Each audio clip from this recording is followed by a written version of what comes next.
Hello student, स्वागत है आपका एकमी क्लासेस के यूट्यूब चैनल में।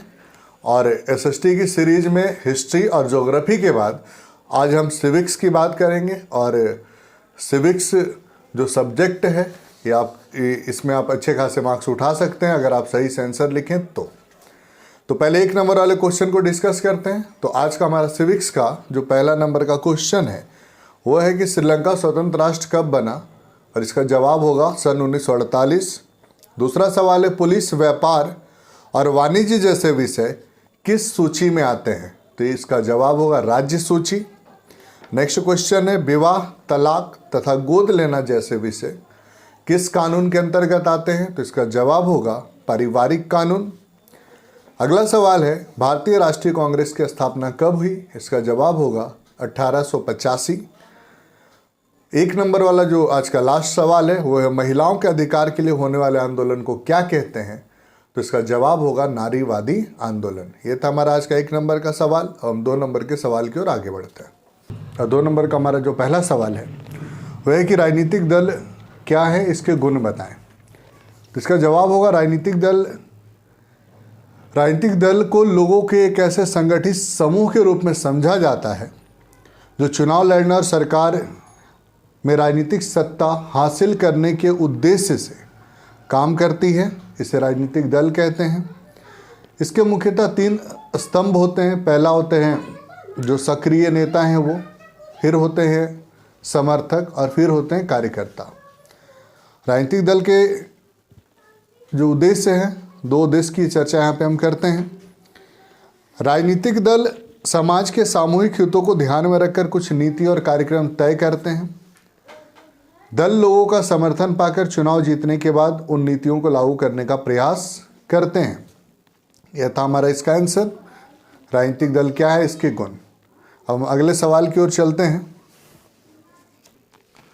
हमारा अगला सवाल जो 2 नंबर का वो है कि सामाजिक अंतर, सामाजिक विभाजन कैसे बन जाता है, तो इसका जवाब होगा जब एक समाज के लोग खुद को दूसरे समाज से बेहतर या कमतर समझने लगते हैं, तब ये सामाजिक जो अंतर है सामाजिक विभाजन का रूप ले लेता है।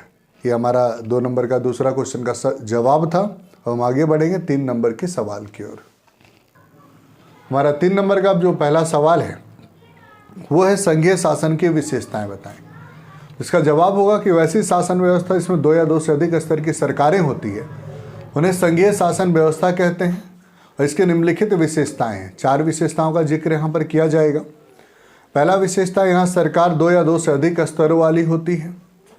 दूसरा विशेषता है अलग अलग स्तर की सरकारें एक ही नागरिक समूह पर शासन करती है, पर कर वसूलने, कानून बनाने, प्रशासन का उनका अपना अपना अधिकार क्षेत्र होता है। तीसरा जो विशेषता वो है विभिन्न स्तर की सरकारों के अधिकार क्षेत्र संविधान में स्पष्ट रूप से वर्णित हैं, इसलिए संविधान सरकार के हर स्तर के अस्तित्व और प्राधिकार की गारंटी और सुरक्षा देता है। और जो चौथा विशेषता है वो है संविधान के मौलिक प्रावधानों को किसी एक स्तर की सरकार अकेले नहीं बदल सकती। ऐसे बदलाव दोनों स्तर की सरकारों की सहमति से ही संभव हो सकते हैं। तो 3 मार्क्स का हमारा पहला क्वेश्चन था। 3 मार्क्स का हमारा जो दूसरा क्वेश्चन है वो है संघीय और एकात्मक शासन व्यवस्था में अंतर। तब उसका जवाब हम देखेंगे। इसको कॉलम बना के हम लिखेंगे। पहला जो अंतर होगा, संघीय शासन व्यवस्था में सरकार 2 या 2 से अधिक स्तरों वाली होती है। एकात्मक शासन में जो शासन व्यवस्था होती है केवल 1 स्तर वाली होती है। संघीय शासन व्यवस्था में सरकार स्थानीय शासक को कोई आदेश नहीं दे सकता। एकात्मक शासन व्यवस्था में सरकार जो केंद्र सरकार है किसी भी स्तर की सरकार को आदेश दे सकता है और उसको मानना उसकी मजबूरी है।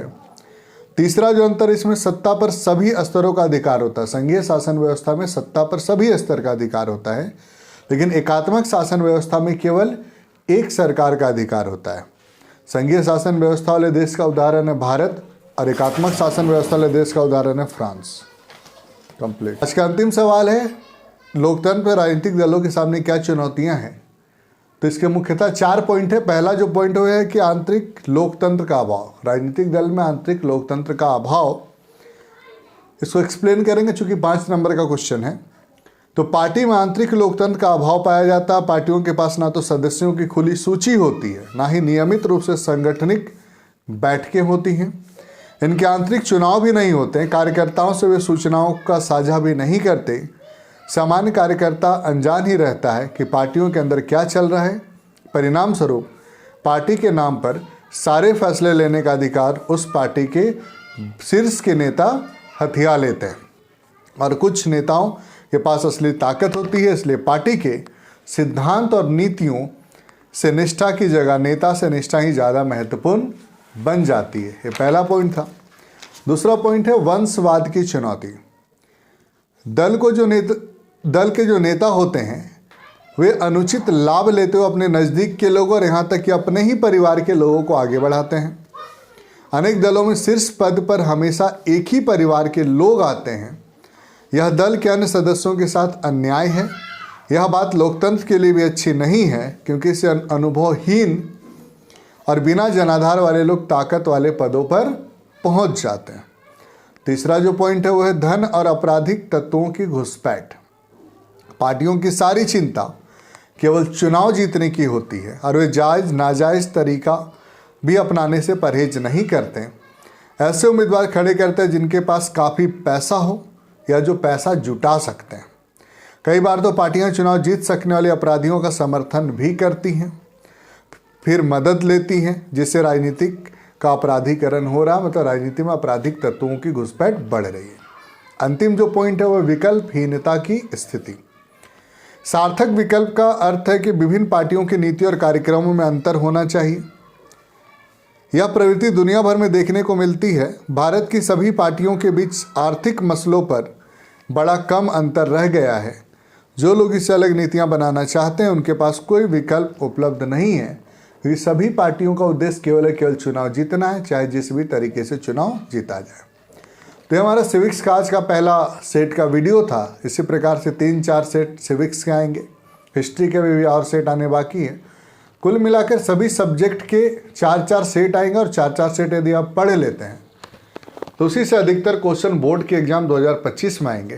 तो आपसे आग्रह होगा फिर एक बार फिर से कि कृपया जो भी चीज़ बताया जा रहा है वीडियो के माध्यम से उसका नोट्स बनाएं, नोट्स बनाकर उसका अच्छा से रिवीजन करें, और घर में खुद से टेस्ट लिखें, टेस्ट दें और देखें कि कितना आंसर सही और कितना गलत। इस आधार पर अगर आप तैयारी करते हैं तो SST में भी आपके अंक 90% पार हो सकते हैं।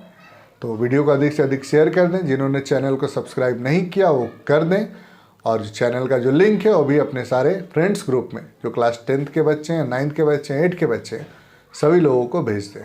धन्यवाद। जय हिंद, जय भारत।